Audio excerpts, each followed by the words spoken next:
Tanti, les médecins disent que tout est pourri dans mon ventre là-bas. Regarde, je vais te dire une chose. Ce n'est pas mon mari qui t'a enceinté. Tu as compris? Au lieu de venir me déranger ici, là, tu ferais mieux de retourner chez ta mère. Hein? Écoute, Tanti, c'est pas ma mère non plus qui m'a enceinté, donc je reste ici. Ce n'est pas aussi mon fils qui t'a enceinté, ma chère fille. Donc tu ferais mieux de t'occuper de toi, parce que là où je suis assise là, je n'ai pas fait d'enfant qui t'a enceinté. Tu as compris? Mon fils n'est pas capable de t'enceinter. Regarde-moi ça. Oui, Tanti, tu penses que c'est une raison suffisante pour Ouais, que je... Mais oui, c'est une raison, ma fille. Voilà, parce que ton affaire. Réglez ça. On entend là même, il y a quoi même? Qu'est-ce que tu es partout là? Tu deviens encombrante là, c'est quoi? Tu veux quoi? Il y a quel way? Il y a quoi? Attends, Bobby Joe. N'oublie pas que tu m'as donné un coup dans le bas-ventre la dernière fois. Voilà, c'est ça, c'est toi-même qui as cherché. Toi, tu as pris gain devant moi, non? Tu te joues au cracra et tu as pris mes corps. C'est pour te dire que, moi, Bobby Joe là, femme ne peut pas prendre mes corps. C'est deux personnes qui peuvent prendre mes corps là. Mon vieux père et ma vieille mère. Mais toi, tu as serré ça. C'est ce que tu as trouvé là. C'est toi-même qui as cherché. Mais écoute, les gens disent que non seulement l'enfant qui est dans mon ventre là, il est mort, mais grave, tout est pourri dedans. En nettoyer dans ton ventre? En nettoyer dedans? C'est ça qu'on peut faire? Bah, moi, je ne sais pas ce qu'il peut faire actuellement là même là. Bobby Joe, mon ventre. Oh, Bobby Joe, mon bas-ventre, mon ventre, mais c'est mal. Faut pas dire ici, hein? Attends, ma mère, Bobby Faut Joe. pas dire ici, hein? Bobby Joe, mon ventre. Faut aller dire à la morgue. Ma mère, attends, ma mère. Il faut pas dire ici, hein? Ici là, c'est pas morgue. Tu vas sortir d'ici. Pas. Tu ne me connais pas. Laisse-moi descendre. C'est please. C'est please. C'est please, one fois frapper, c'est please. Ils sont pas. Et attends, mais... C'est please. Voilà. C'est fini entre toi et moi aujourd'hui. C'est please. Est-ce que tu te rends compte de ce que tu fais et de ce que tu dis même? Je suis enceinte, c'est plus. Le sais, non? Si cette grossesse était de moi, tu allais m'obéir le plus simplement du monde. Regardez. Trouve autre raison pour me chasser d'ici. Sinon, ce n'est pas parce que je suis allée voir ta soeur que tu vas me chasser, c'est plus. Tu as été prévenu. Tu as été prévenu, Carmen. Je suis l'homme et on ne désobéit jamais à un homme. Tu le sais très bien. C'est plus, tu as quoi? Ah, je comprends. C'est parce que monsieur a eu un petit boulot qu'il veut faire le malin sur moi maintenant, c'est ça? Quoi? Quel boulot? Boulot de la zone? Quoi? C'est parce que je suis serré. Sinon, tu le sais très bien. Je suis bardé de diplômes qui pouvaient me permettre de briguer n'importe quel poste de PDG. Et tu le sais. Toi, PDG. Dis plutôt un bon comédien, ouais. Cela ne me gênerait pas. Cela ne me gênerait pas de jouer mon rôle de comédien. Et puis, c'est vous comme ça, là. Vous comme ça qui croyez que le travail de bureau est le seul travail lucratif. Toi, tu peux apprécier la quintessence du rôle et l'importance d'un comédien dans une société donnée. Je ne sais même pas qui a mis cet analphabète chronique sur mon chemin sentimental. Mais tu vas partir d'ici, dada. Sinon, ça sera un pugilat. Un quoi? Un pugilat. C'est quoi ça encore, c'est plus? Un culte en plus. Un culte en plus. Fous-moi le camp, Carmen. C'est plus. C'est plus, c'est ma grossesse, c'est plus. C'est plus, c'est ma grossesse. Je n'ai que foutre de ta grossesse. Tu la donneras à qui tu veux. Fous-moi le camp. Moi. C'est bon, c'est plus, tu as raison. Tu as raison, c'est plus. C'est moi, mais je suis là, tu as raison. Excuse-moi, chérie. La machette et puis la lime que j'ai vue sous notre lit là, je sais pas, mais Tu ne me demandes même pas des excuses pour ton erreur de la semaine dernière. Tes yeux ne voient seulement que machette et lime. D'ailleurs, c'est une hallucination. Il n'y a ni machette ni lime dans cette maison. Tu veux dire quoi? Que moi, je ne vois plus clair, quoi? Mais il y a longtemps, toi-même, tu vois flou. Tu sais pas ça? Pour le moment, là, va au marché. Il y a mon ami commis qui est là. Ah oui, à propos. Quelle idée d'aller déplacer le pauvre type pour une affaire qui n'existait même pas. Mais tu es sûr qu'une affaire n'existe pas dans cette maison? Non, mais chérie, mais c'est Oh, oui, tu fais rester là pour parler.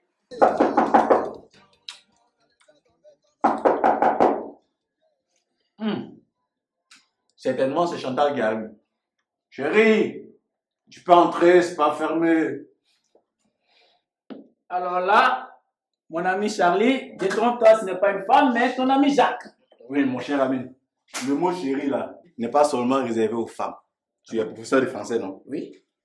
Attends, Charles. Quand on lance comme ça le mot chérie dans le vide, c'est que le sujet est singulièrement féminin. Non. Non, attends, pardon.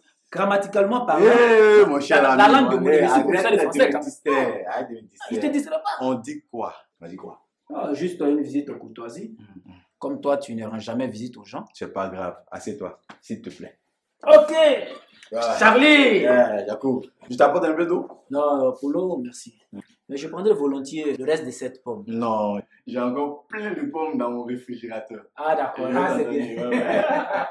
Salut. Jacob! Ouais. Ouais, ça va aller. Ça, je parie que mon ami s'est même pas encore pris une petite camarade. Bonjour, monsieur. Bonjour. Excusez-moi, je voudrais voir le professeur d'espagnol. C'est vous qui l'attendez? Attends, vous êtes enseignante? Oui, non. Charlie, Ouais. voici la chérie que t'attendais. Oui, arrête. Non, quand même, je te connais là. Arrête tes conneries là. J'ai une affaire très sérieuse à résoudre avec cette jeune dame là. Cette belle dame là? Oui. Prends la pomme et puis tu fous le camp. Non, attends, Charlie. Je sais que je ne suis pas le bienvenu dans cette maison. C'est pas grave.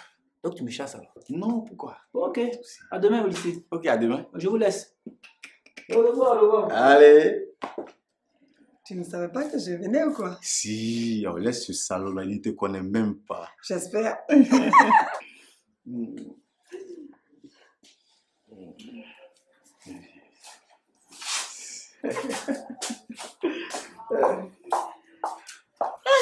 Pardon. Avant toute chose, il faut me dire, est-ce que tu vois Chantal? Ma fille Chantal, est-ce que tu la vois? Ah, maman. C'est pour ça que tu t'es déplacée jusqu'ici. Tu aurais dû m'appeler simplement. Ma fille, c'est trop sérieux. L'affaire est trop sérieuse pour régler ça au téléphone. On ne peut pas. Mais regarde, je ne peux même plus aller chez le monsieur. Je ne peux même plus aller chez Toto Zabi. Mais je vais partir, je vais lui dire quoi? En tout cas, maman, Chantal et moi, on s'est vus il y a un petit moment. Hein? Mais la dernière fois que nous nous sommes vus, apparemment, tout allait pour le mieux. Hein? Ce que je sais, c'est que la servante est partie. La bonne, Hein? elle est partie. Elle est partie. Elle a tout gâté. C'est elle qui a tout gâté. Et puis elle est partie.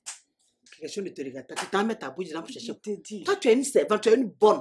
Fais ton travail, tu donnes ton salaire, tu t'en vas. Ta bouche est d'accord, depuis ta porte, elle a tout gâté. Mais celle-là, mais Dieu la voit. Partout où elle ira, Dieu la voit. Oh.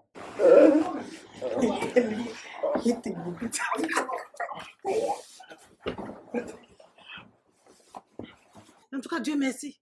Non, mais je savais ça, hein. Je savais que ma fille Chantal était innocente dans cette histoire. Mais c'est comme ça. C'est quand Dieu s'énerve, quand sa colère veut s'abattre sur tes ennemis, là, c'est comme ça. Ouais. Je savais qu'elle était innocente. Non, en tout cas, merci de me rassurer. Maintenant, je peux rentrer chez moi tranquille. J'irai même lui rendre visite ces jours-ci.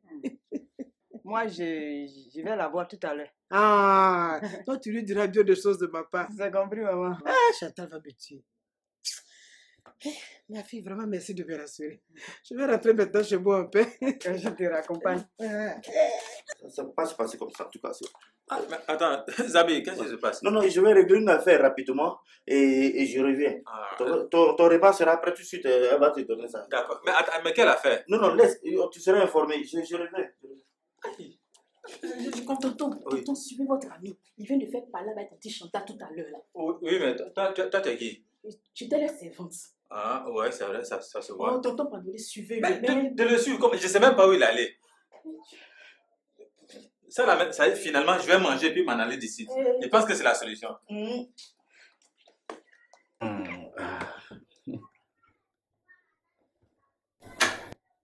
On dirait qu'il y a quelqu'un à la porte. Hein.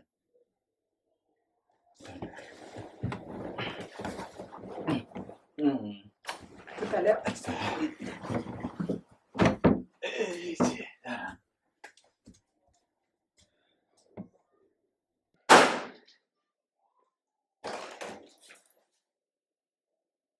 Où est Chantal?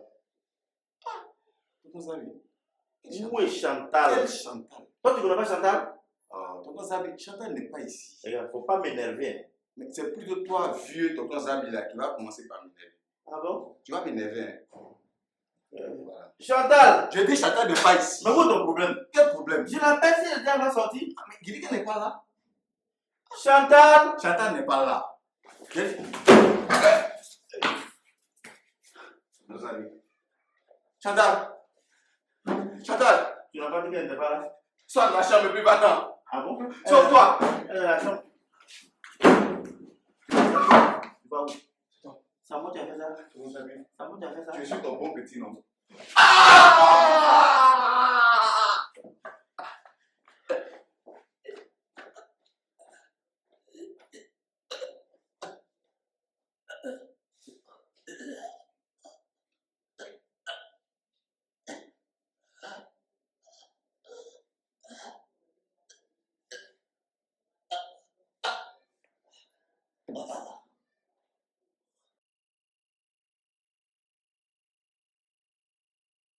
Bien. Voilà, Monsieur Zabi François, alias Tonton Zabi, les faits qui vous sont reprochés. Qu'avez-vous à dire pour votre défense? En tout cas, Monsieur le Président, moi, je plaide non coupable. Vous vous foutez de ma gueule ou quoi? Malgré toutes ces preuves, vous vous plaidez non coupable. Votre honneur, Monsieur Zabi pense qu'il est dans une jungle ici. Un lieu où meurtre et tuerie restent toujours sous le poids de l'impunité. Mais que Monsieur Zabi comprenne que nous sommes dans un pays. Une république, une nation. Et partant ce pays, cette république, cette nation est régie par des lois. Et comme nous le savons tous ici, la loi sur le meurtre, selon l'article 345 du Code pénal, est passible de peine. Oui, Monsieur le Président, Monsieur Zabi est un assassin. Il ne peut en aucun cas plaider non coupable. Il mérite la prison à vie. Silence dans la salle! Silence! Votre honneur, vous avez toujours la parole.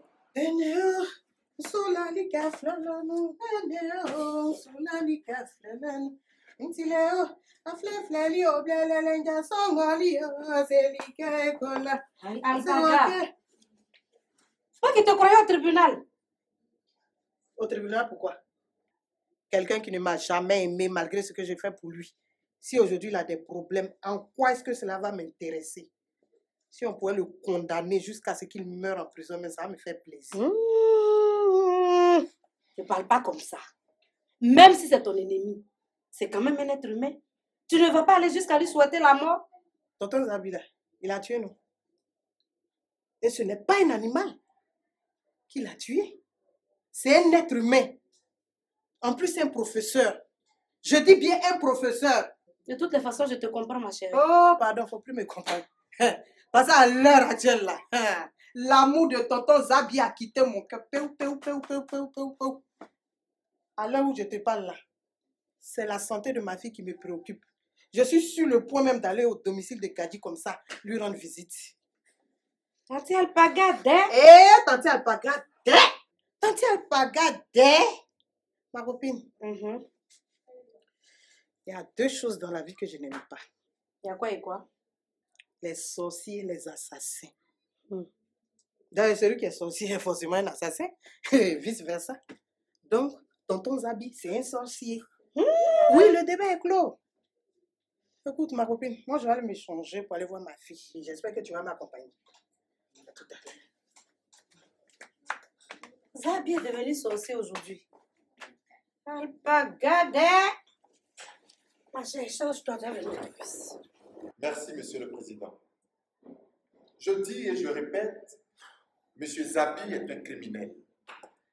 C'est pourquoi, au vu de tout ce qui lui est reproché, il mérite 20 ans de prison ferme.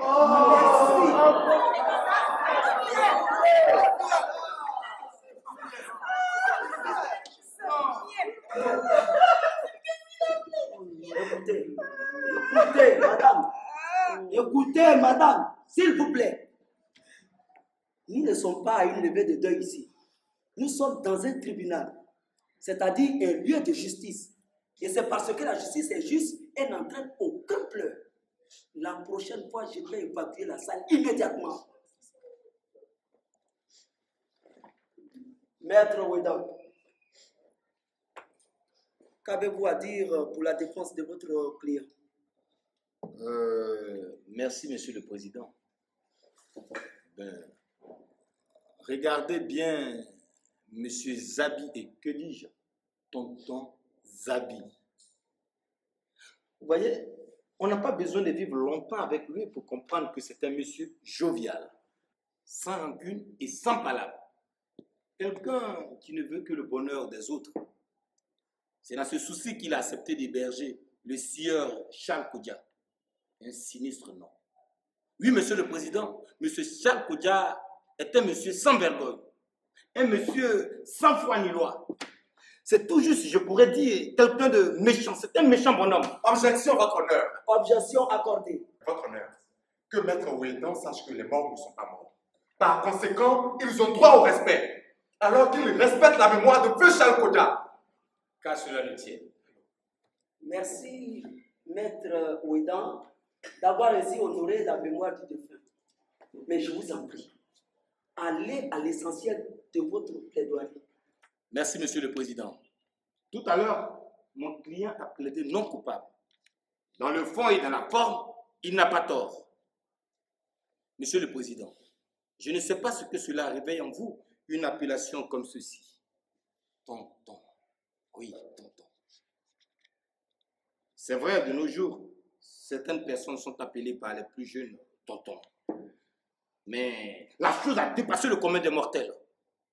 Lorsqu'on ajoute au thème de tonton le nom ou le prénom de la personne, là, ce ne sont plus les jeunes seulement qui vous appellent ainsi, mais c'est tout le monde. C'est exactement le cas de tonton Zabi ici présent, que tout le monde appelle affectueusement tonton Zabi, tonton Zabi, tonton Zabi.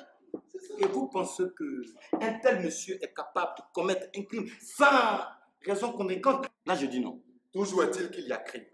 Et c'est ce que nous devons considérer. Surtout que tout crime est passé dans... Silence! Silence! Silence!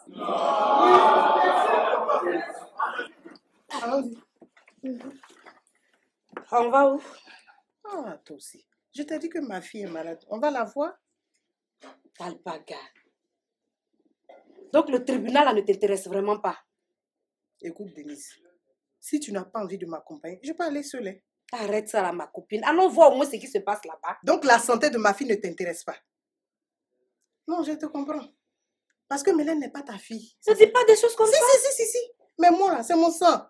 Et j'ai décidé d'aller voir comment elle va. Et je ne changerai pas d'avis. Ok. Tu vas donc voir Mélène. Moi, je vais du côté du tribunal. On dirait que madame est tombée amoureuse de tonton Zabi. Mais vas-y donc. La route est libre parce que tu n'as plus de concurrente. Ma chérie, tu n'as plus de rival. Tu es malade. Tu es malade, ma chérie. Tout sauf ça. Moi, tombée amoureuse de tonton Zabi. Mais où est-ce que tu vas chercher ça? Écoute-moi bien. C'est le moment pour toi de te montrer à Zabi que tu l'aimes vraiment. D'un amour sincère et profond. N'est-ce pas dans les moments difficiles qu'on voit qui sont nos vrais amis? Et puis dis-moi, tu penses que si tonton Zabi est déclaré non coupable, là, il va retourner vers Chantal? Jamais, chérie. Donc la route là sera libre comme ça pour toi. Il n'y aura plus d'obstacles. Tu n'as plus de rival. Zabi va t'appartenir. Et à toi toute seule.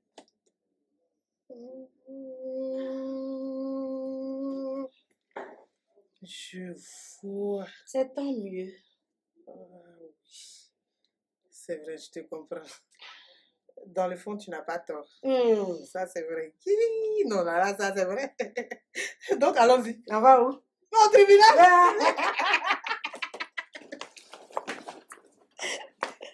Est-ce qu'on peut faire silence dans la salle?